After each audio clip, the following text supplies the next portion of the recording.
You know what today is? It's Q&A Tuesday, and thanks for joining me on this beautiful Tuesday here in the middle of February. And I've got questions for you to answer about your houseplants. So let's get right to it. Robin asks, I'm losing patience with my African violets. It's large, full of leaves, but no blooms. How can I get it to flower? Well, Robin, African violets are awesome plants. They flower all year long, so we got to get yours back in flower. What I think you need to do is you haven't probably divided that or separated it out. That needs to be repotted and divided out, so then those new plants will push out new flowers. It's just probably too crowded like that. Although African violets do like to be crowded, they also like to be divided. And I also want to make sure in the winter time that you have that in a south-facing window, because it likes the bright light in the winter. But once we get to the warm summer days, I want you to put that more in east-west window.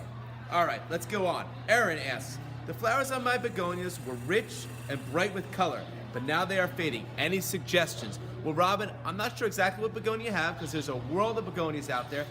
But if you have a Reiger Begonia, they have a lifespan on those flowers, and eventually you have to pinch those off and then get that to reflower.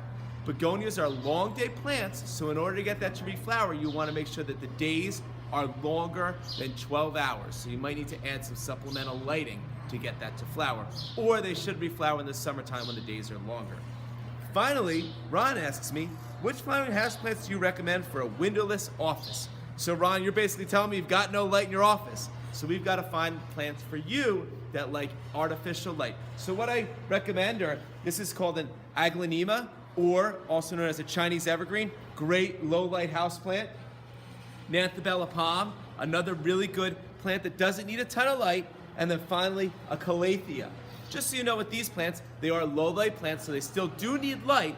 So some type of artificial light or indirect sunlight will keep these thriving in your office. Thank you guys so much for your questions on this Tuesday, and make sure you put your questions down here for next week's Q&A Tuesday. Have a great day.